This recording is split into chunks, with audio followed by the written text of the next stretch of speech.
Hi everyone. So I'm in my kitchen today and I thought I would make some DIY sun cream. I've never done this before. So I bought the ingredients on, some of the ingredients on Amazon, and I like this brand, the Soapery. So I bought shea butter and then cocoa butter. So the shea butter kind of looks like, I'll show you, it's like these big kind of chunks. I like this because it's organic and it's unrefined. So it looks like these kind of big hulks of it, and you get some smaller bits as well. So what I do with that is I chop it up. Okay, so I'm just going to show you. So this is my shea butter, okay, and then this by the same company is the cacao butter, and it smells gorgeous. And again, I chop that up so it's smaller pieces, and I'm using basically about 1/4 of a cup, like one of these little cup holders. Okay, so it's 1/4 of a cup of shea butter, unrefined organic, 1/4 of a cup of cocoa butter, and then I've done a little bit less just because it was such a pain to grate.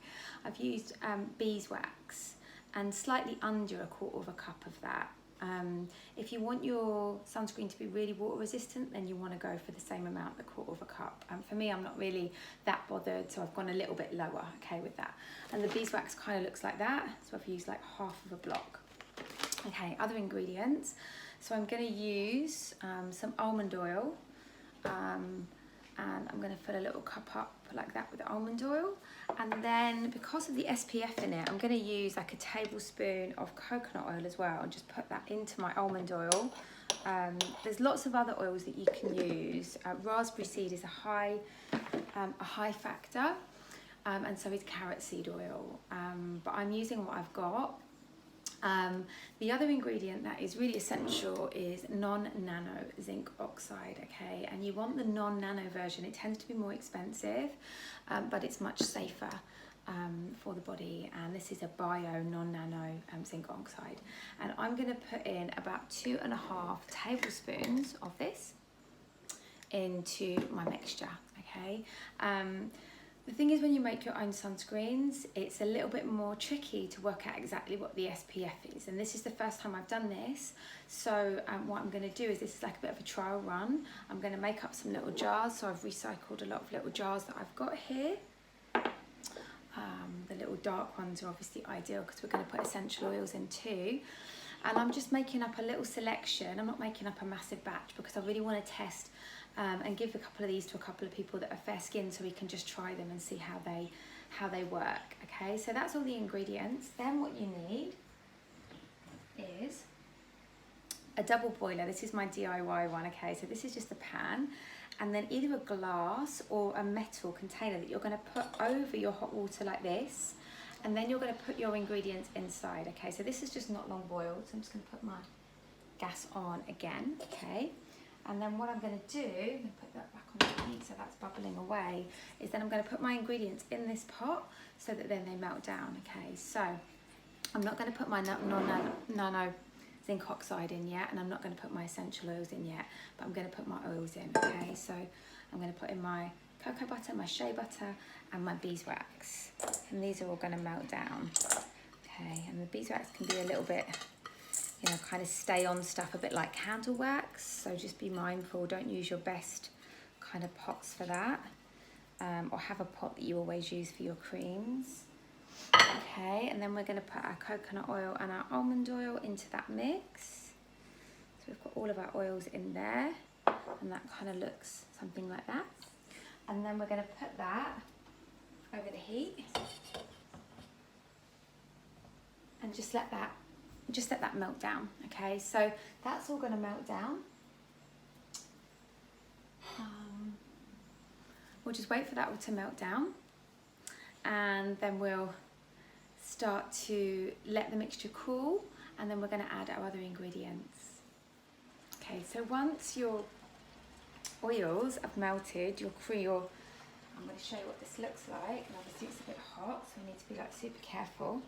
Hopefully you can see this. Let me just rearrange a little bit. So you can see that this looks like an oil, and it's all blended together. Let me just try and hold my camera down so you can see it's like completely liquid, and the the beeswax took a little bit longer, so I gave it like a little stir at the end, okay? So that's your clear liquid.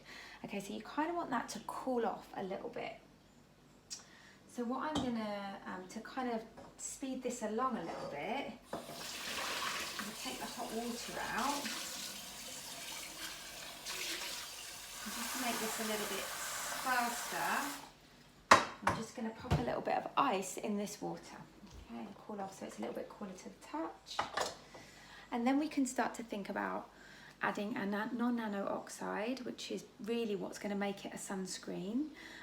Some of the oils that we've used, the shea butter has an SPF. So the shea butter has a 3 to 6 SPF. The almond oil has about a 5 factor.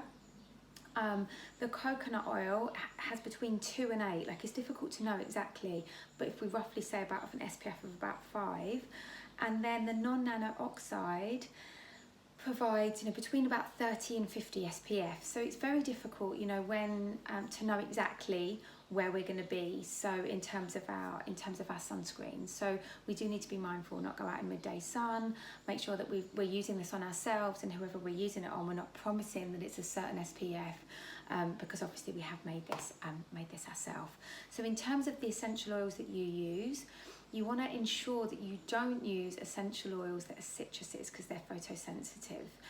So the essential oils that you can use, the woods are really nice to use, but I'm going to use a little mixture of peppermint, which is really nice and cooling, lavender, which is really soothing for the skin, and a tiny bit of frankincense as well, just because I just want to use that so it's nice and soothing. And our cream is hopefully going to be like a bit more of a buttery kind of consistency. So see where we are with that. It's kind of cooling like a little bit.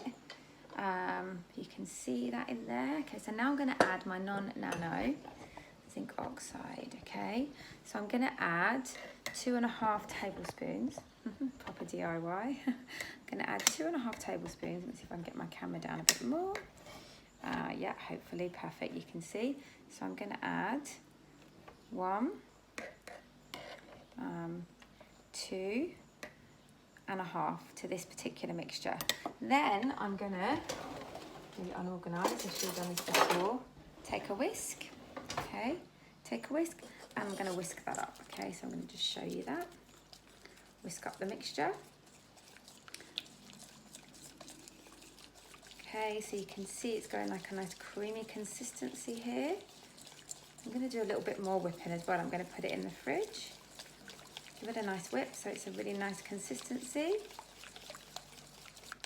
There's no lumps in there.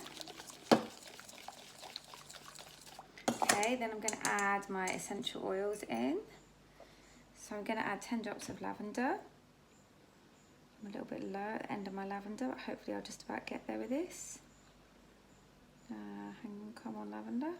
Maybe less. Okay.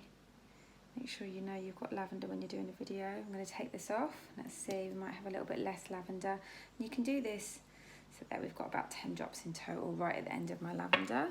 I'm going to do 10 drops of peppermint, 2, 3. I might do a little bit more peppermint actually, because I want it to be quite nice and minty and cooling. And then I'm going to do 10 drops of frankincense. So really in this recipe, again, I'm a little bit low on my frankincense, so let's just have a look what we got. Yeah, about 5 drops, and we'll just stick that in right at the edges of my bottles, okay? Then we're going to whisk those oils in a little bit more of a whisk. You can see. It's starting to thicken up now as it's getting a little bit cooler. So we're going to whip that up a little bit more. And then I'm going to transfer this mixture, give it a nice whip, into my jar, and then it will set in my jars, and I'm going to put my jars in the fridge to set a little bit more as well. So give it a nice whip so we have like a nice creamy, and I'm still putting it back on the cold so it sort of sets a little bit more and gets nice and cool. And then I'm going to transfer my mixture into my jars. So I've got a few different little jars here, you can see. And I'm just going to steam my mixture, my jars. And I've never done this before, so it is, a trial. It's like something that I'm trying for the first time. But I'm quite excited to try. So you can see the consistency is kind of nice and thick. And I'm just going to spoon this into my jars and let it set. Yeah, it makes like a little bit of a mess. I need to tidy this all up a little bit. Just put this onto my board. But again, you know, when you buy all this stuff yourself as well, it does work out so much cheaper. I shared all this stuff with my friend because we're both trying different recipes. You can see putting it in there. We're both trying different recipes to see how they come out. I've got into a right mess. And then see how they work on different people's skin and really kind of test them out on ourselves and on our friends.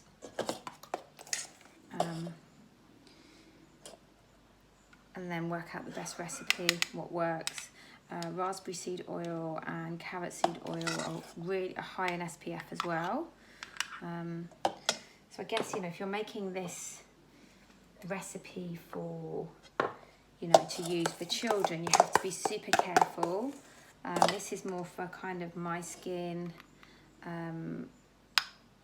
you know, so I don't tend to burn so much. If you're going to use this on your kids that are fair skinned, then you really do need to try and test. So this recipe I got from My Oily House. They do loads of DIY recipes, using doTERRA oils, and I like their recipes because they're really simple and easy to use. So you can see I'm scooping this into lots of different little bottles because I want to give it to some different people to test out. And then once I know that I've got it tried and tested and it works and the consistency is good, then I'll make a bigger batch. Yeah, so as you can see, I'm completely covered. I'm completely covered, but I have something that resembles a sun cream. So I'm going to put that in the fridge and then we'll see how it comes out in a couple of minutes. Hi guys. So I finished my cream. I just wanted to show it to you. So what tends to happen with the zinc oxide as well is it does sort of leave a bit of a layer on the skin. So it leaves, I've just like coated myself in it and you can see I've got this kind of whitey layer, which will fade, but it's just like a protection. So I'm just going to show you. Now this, those 4 cups that I made has made like 1, 2, 3, 4, 5. Okay, so that's like a fair amount of suntan cream. Like that will last you like quite a while. But obviously, as I said, I want to try this on people and see how it works on different skin types. That's why I've made quite a lot, and it's really like I'm testing it, which is what I would really probably recommend with you. You know, and I'm not going to recommend that people use this on little kiddies because I'm not sure yet of how it works. So you can see the kind of consistency of it. And what I did as well was I took a toothpick and I added a little bit more peppermint because I like it quite minty. I'm just going to show you the consistency of it. So when it goes on the skin, it kind of like leaves this kind of like a bit of a coating. You know, like when you put kiddie sunblock on and it does leave that kind of coating. So it does go quite whitey, but then obviously when you rub it into your skin, that you can't see it as much. But I think in all, all of that stuff, all of the stuff that we made, probably all the stuff we bought probably came to, gosh, I don't know, about £50. I need to work it all out. Probably not even that. With the essential oils, about £50. But then that's going to like keep me going for the next few years in terms of the amount of creams that I can make. And we want to give like the suntan creams as little gifts over the summer to people. So that's why it's really nice to have some nice little jars. I really like these little black ones that you can buy in different shapes on Amazon. They're really nice, and because they're obviously coloured, it protects the essential oils as well. And you can use lots of different oils. You can use copaiba, geranium, and you know, experiment with, as I said, with different essential oils, with different carrier oils as well. Just stay away from the citrus oils. So thank you today for joining me for my little sun care DIY class. Thank you.